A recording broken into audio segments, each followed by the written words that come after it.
Well, it is the first time I come to a Sahaja Yoga seminar. Because every time we are different, the moment is new, the challenge is growing, and we need to move on. So I have nothing prepared for today. I just would like to say that when Sri Mataji starts her program, she says, I bow to all the seekers of truth. And I suppose that I put this in connection with the line from Gandalf in The Lord of the Ring. You know, did you hear about The Lord of the Ring? Yeah? You see, at some point when everything goes wrong in Middle-earth, and the power of Mordor and the power of Isengard is too much even for the high elves, then Mithrandir, Gandalf, says that help is still to come from ones that we don't expect. And that help was from the humblest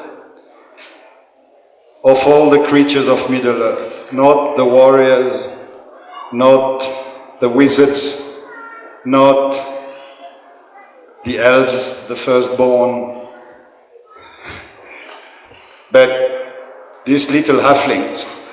So I always have the feeling that someone here in this room, there is someone who is sitting here and who is the ring bearer. There's someone who is sitting here who will escape the temptations which made the higher one fall. There is someone sitting here who is a seeker of truth and who will carry the transformation to its appointed end. And to this seeker, this girl or this boy who is sitting here, I like to bow.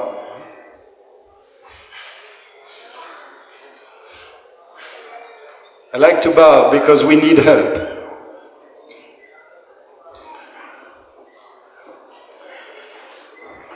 It's quite a battle out there. It has been very interesting, it has been very challenging, but it hasn't been easy. Now, it wasn't meant to be easy. And in all the prophetic books, it was always stated that that would be a difficult time. Does anyone here have the Bhagavad-Gita by any chance?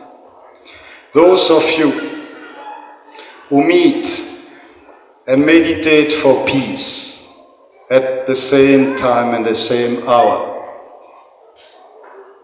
do you remember how the Bhagavad-Gita started? Arjuna was seeing in the army of the Kaurava his friends, his respected and beloved Guru, his cousins. And he sat and he said, Krishna, I shall not fight. This is my kith and kin, why should I fight just to gain the kingdom? It's not worth it. I'd rather die. And then started the Bhagavad-Gita. In essence, this is a puppet show. And all in that puppet show, Mr. Saddam, Mr. Bush, Mr. Gregoire, everyone. Everybody in this puppet show has some sort of role to play. With a little luck, they can have a sense for the role. Mostly they don't. But when there is the time for war, are you going to pray for peace? Are you at the beginning of the Mahabharata sit down with Arjuna and say peace? Are you going to ask Mother for peace? I prefer peace to war. War is a doom. War is a curse. War creates boots. Boots generate evil, suffering. Nobody wishes war. But you are yogis. So what it is that we pray for as yogis? Did you get the point? I'm sorry because many people may not know English. Okay, what we need to pray if we are yogis for, what we need to pray for is not for war, certainly not. Not for peace either, but for something which is called Thy will be done. It's not the same thing. And first of all, Thy will be done with me, with each of us. Because the path of growth to Sahaja Yoga is not to achieve something, is not to concentrate on something, is not to bend our little energies trying to move 2 lines ahead the cosmic plot. Our role as yogis is to discover the art of letting the power flow, not by straining. Sorry? Oh, okay. Not by straining, not by concentrating, by being. If we are what our mother empowers us to become, then it flows through us. And then the big advantage compared to concentrating and praying and having projects is that it does not give us ego. Because we can be yogis and we carry our ego. Do you know Ravana? Did you hear about Ravana? Right? Ravana? Anyone? Friend of yours? Well, for your information, Ravana was a realized soul. Was a realized soul with some powers, because he could even shake Kailash, which you can't. And yet he was Ravana. Why? Because it is possible to walk on the spiritual path carrying the ego, which becomes subtler and subtler and subtler. And the ego is, I am a Sahaja Yogi, and I'm spreading Mother's kingdom, and I'm doing this and I'm doing that. There is one mantra which is, I am my own guru, but some people can put a postscript and write, I am my own fake guru. It's possible. It's already seen. It's already practiced. Now, for those of us who have this temptation, we should help such people by remembering one thing. You know, Ashhadu an la ilaha illa Allah, Ashhadu anna Muhammadan Rasulullah. There is only one God. And Muhammad is his prophet. There is only one deity, and there is only one guru for us. And that one is our mother. So everything which brings us there is helpful. So is the staircase leading there?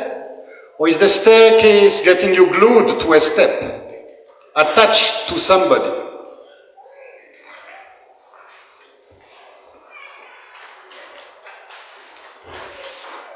Now, back to war and peace. It's a nice subject, isn't it? Nobody has the Bhagavad-Gita here, no? Okay, so Do you want to know why there is a war? Or do you want to know why there might be an apocalypse?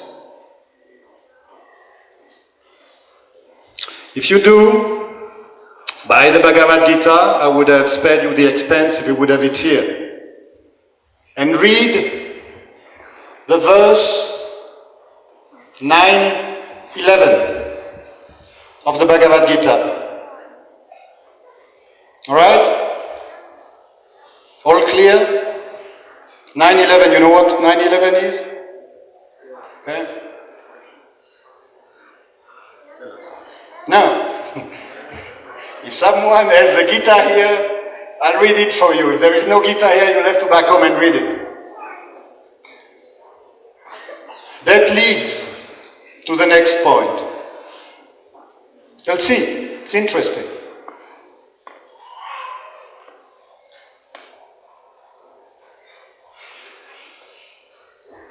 The next point is that I don't know anybody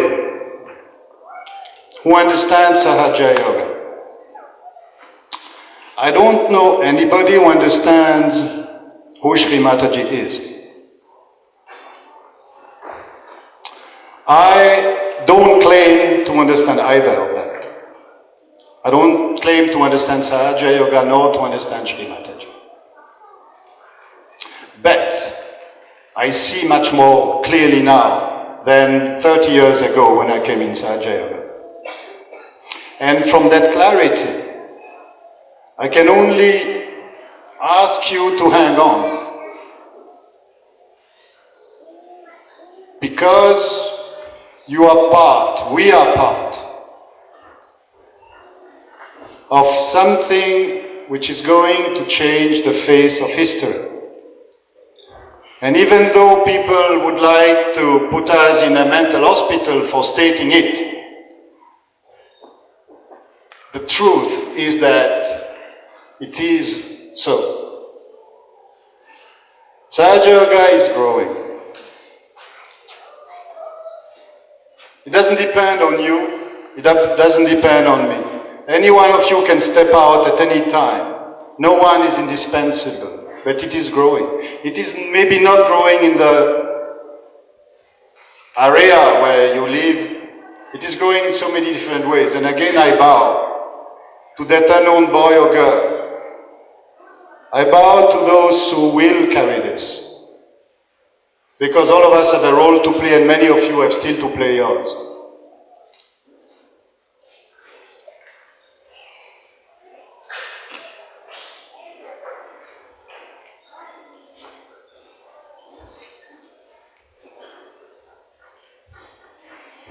Herbert Heininger, good friend, remember an old seminar we had in Austria a long time back.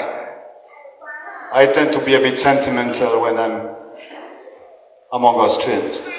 And what we said in those days, because Austrians are nice guys, despite, the White Mountain and Wallenstein and all this stuff. This is over now, They are nicer now, they are no longer Catholics.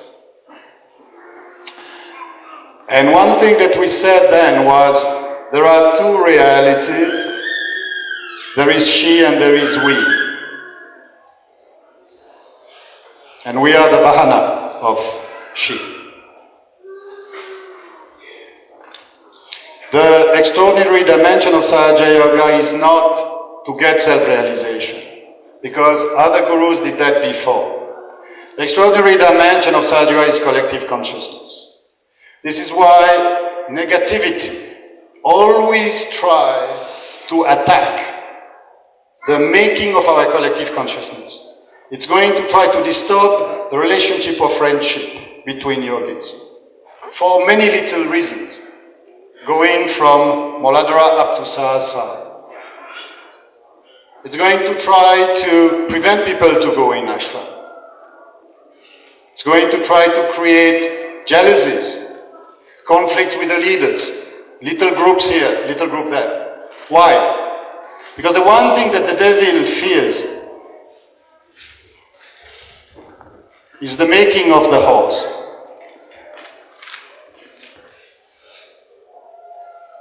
The white horse of the last rider is the collective consciousness of the realized souls.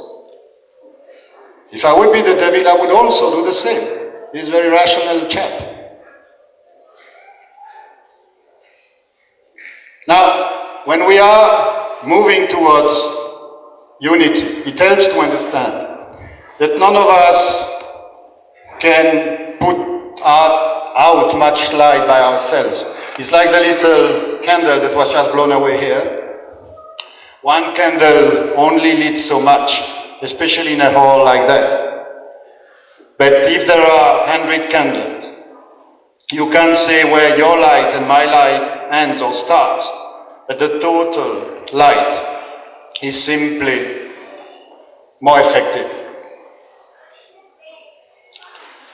So I think that Shri Mataji did say many times that I am happy or I enjoy when you love each other. She wrote me once, she wrote to me once, she said, I know you love me very much, but in this way, everybody loved me. They built cathedrals for me. They built mosques for me. To love Shri Mataji once we start getting an idea of what's going on, it's not difficult. So, I think where she really relishes is when we start loving each other. Sometimes difficult, isn't it? Sahaja can be such stupid blokes sometimes, don't you think? No? We need to have protocol of the yogis. We need to see our strength and forget our weaknesses. Like Mother. When I came to her, there was a big lump of mud and a diamond, she says. I wouldn't have a clue, of course. But a diamond under the mud, I wouldn't see that. Well, what she did, she chose to look at the diamond and not at the mud. And I think that was very helpful for me. That she could have legitimately looked at the mud, because it was there too. So the problem is not to see reality, the problem is to create reality. To have the vision of that reality that we want to make happen. And that we can start by understanding how the we is important. The we is the only protection against the little I. The big I is the self, so the big I is alright, but the little I is the ego, and the ego is a clever chap. You think that you pushed him through the door and it comes back from the window. No, it's not easy. When we are together, we are completely protected from that. So I was requested to speak briefly, and I think I'll stop here.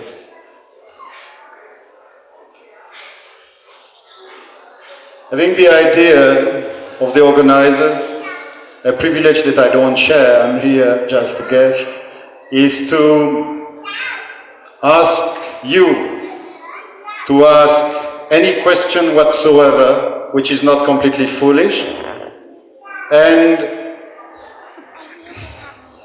in any language that you want, because people can translate, and then some friends here sitting on a bench, or some of you, whatever, would choose to answer. Is this all right? Should we go that way? Yeah?